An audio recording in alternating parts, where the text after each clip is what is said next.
Bonjour à tous. Aujourd'hui, on se retrouve dans un nouveau podcast du tutorat des externes. Nous allons parler des endocardites infectieuses chez l'adulte. Il s'agit de l'item 152, issu du pili R2C. Tout d'abord, nous allons commencer par quelques définitions.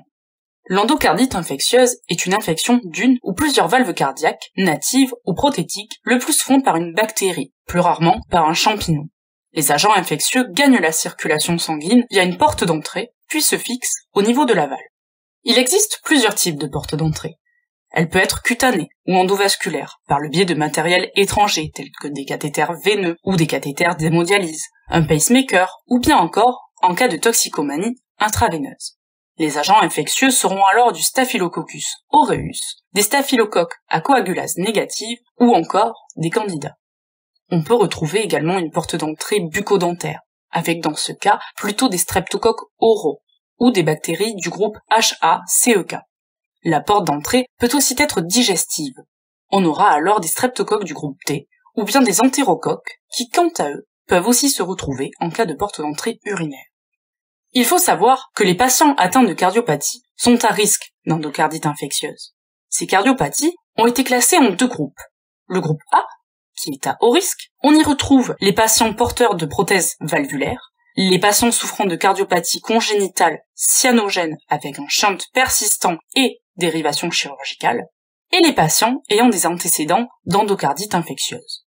Le groupe P concerne les cardiopathies à risque moins élevé, telles que les valvulopathies, le prolapsus de la valve mitrale avec une insuffisance mitrale et ou un épaississement valvulaire, la bicuspidie aortique, ou encore les cardiopathies congénitales non cyanogènes, sauf s'il y a une communication interauriculaire, dans ce cas-là, il n'y a pas de risque. On retrouve aussi les cardiomyopathies hypertrophiques obstructives avec souffle à l'auscultation. En ce qui concerne l'épidémiologie, l'endocardite infectieuse est une maladie rare, avec une incidence annuelle d'environ 35 cas par million d'habitants en France. Et c'est aussi une maladie grave, avec une mortalité hospitalière d'environ 20 à 25%. Elle touche davantage l'homme que la femme, et elle est plus fréquente après 70 ans. Après l'éradication du rhumatisme articulaire aigu et la quasi-disparition des valvulopathies rhumatismales, d'autres facteurs prédisposants sont apparus, tels que la toxicomanie intraveineuse, les prothèses valvulaires, les scléroses valvulaires dégénératives, la réalisation d'actes invasifs à risque de bactériémie et l'implantation de dispositifs intracardiaques responsables d'endocardite liés aux soins. Il y a donc deux conséquences à cela. La non-diminution de l'incidence des endocardites infectieuses et la modification du profil microbiologique de ces endocardites. Dans les études observationnelles récentes réalisées dans des pays industrialisés, les staphylocoques ont supplanté les streptocoques oraux et occupent la première place dans la répartition des agents infectieux responsables d'endocardites infectieuses. Staphylococcus aureus est la bactérie la plus souvent impliquée. Elle est responsable de 30% des endocardites infectieuses. La proportion de staphylocoques coagulase négative augmente, notamment dans les endocardites infectieuses sur prothèse. Ils sont impliqués dans 10% des cas. Les streptocoques les plus fréquents sont les streptocoques oraux d'origine bucco-dentaire, avec une proportion de 20%, et les streptococcus galolyticus avec une proportion de 13%. Les entérocoques sont responsables d'endocardites infectieuses dans 10% des cas. Des bactéries à croissance lente, comme les bactéries du groupe HACEK, ou bien des streptocoques déficients comme Granulicatella ou Abiotrophia, peuvent également être à l'origine d'endocardites infectieuses dans 8% des cas. Leur détection est favorisée par l'incubation prolongée des flacons d'hémoculture jusqu'à 14 jours. Il est donc indispensable de prévenir le bactériologiste de la suspicion d'endocardite infectieuse. Dans 5 à 10% des endocardites infectieuses, les hémocultures restent négatives, et l'agent infectieux responsable ne peut pas être identifié. Le plus souvent, ces endocardites infectieuses à hémoculture négative sont imputables à une antibiothérapie mise en route préalablement à la réalisation des hémocultures, ou à des bactéries à développement intracellulaire non cultivables sur des milieux standards, comme Coxelia, Bartonella ou encore Trophérima. Mais comment faire le diagnostic d'une endocardite infectieuse ? Un diagnostic positif est évoqué sur l'association d'une fièvre et d'un souffle cardiaque nouveau ou modifié, ou encore sur un tableau d'infection multifocale avec plus ou moins la mise en évidence d'un agent infectieux.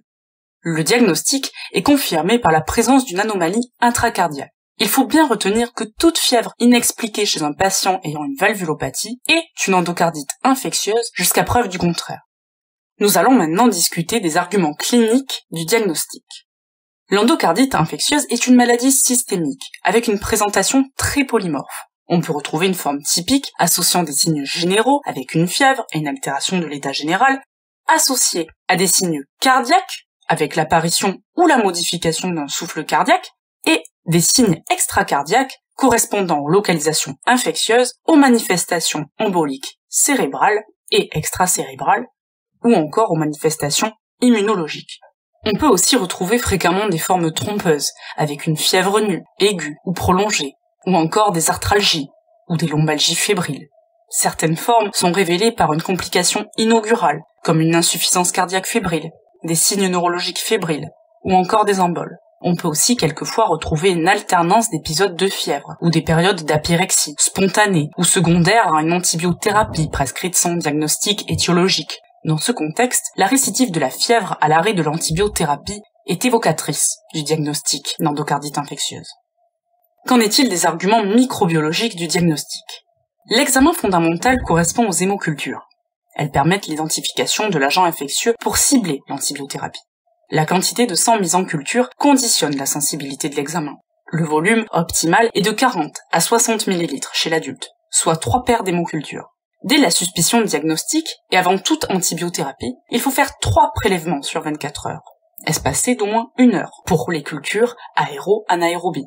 En cas de sepsis, on fera 2 à 3 hémocultures en moins d'1 heure avant de démarrer l'antibiothérapie en urgence.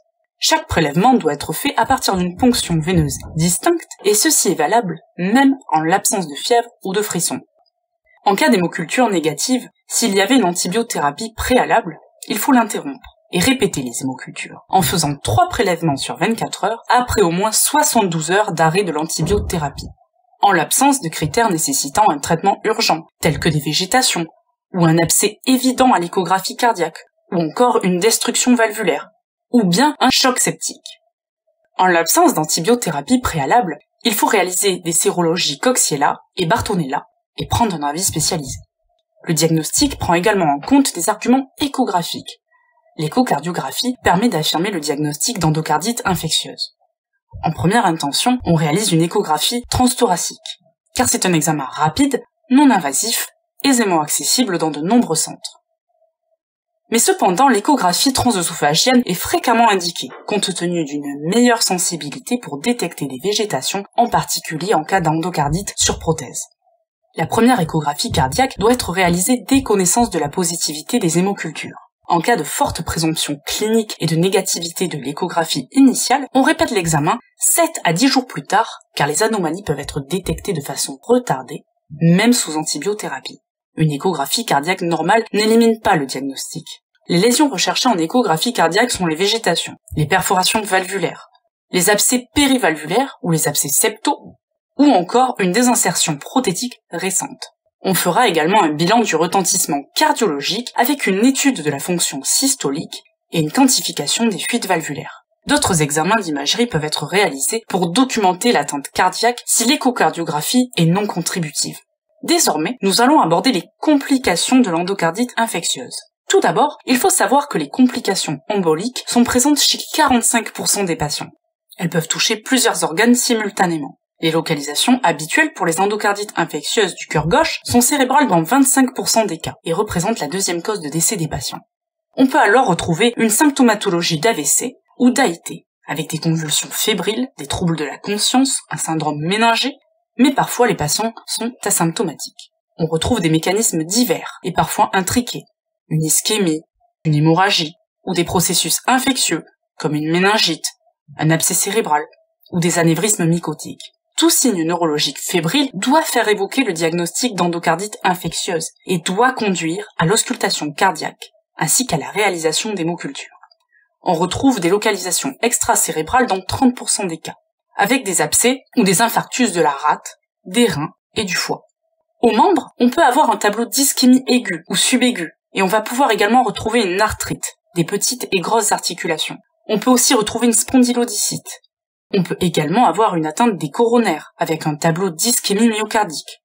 On fera également un examen de l'ensemble du revêtement cutané pour rechercher des hémorragies sous-anguéales en flamèche et des emboles périphériques. Il est également possible de retrouver des anévrismes infectieux, dits mycotiques, de toute localisation, aux conséquences graves, avec des risques d'hémorragie cataclysmique secondaires à leur rupture. En ce qui concerne les complications habituelles pour les endocardites infectieuses du cœur droit, on retrouve les embolies pulmonaires, fréquemment multiples et massives, de la toux ou bien de la dyspnée d'intensité variable. Les endocardites infectieuses sont également responsables de manifestations immunologiques. En effet, la végétation est à l'origine de manifestations immunologiques par la circulation d'antigènes générant des complexes immuns qui peuvent se déposer et entraîner des lésions de vascularite. Les manifestations cliniques reliées à ce phénomène sont un purpura vasculaire, un faux panari d'Osler qui correspond à des nodosités douloureuses, fugaces, siégeant à la pulpe des doigts et des orteils, ou encore un érythème palmoplantaire de Janeway. Les complications cardiaques correspondent à la première cause de décès au cours de l'endocardite infectieuse, et elles constituent la première indication chirurgicale. Elles correspondent à une insuffisance cardiaque, le plus souvent gauche, ou à d'autres complications plus rares, telles que la péricardite, l'insuffisance coronarienne ou des troubles de la conduction.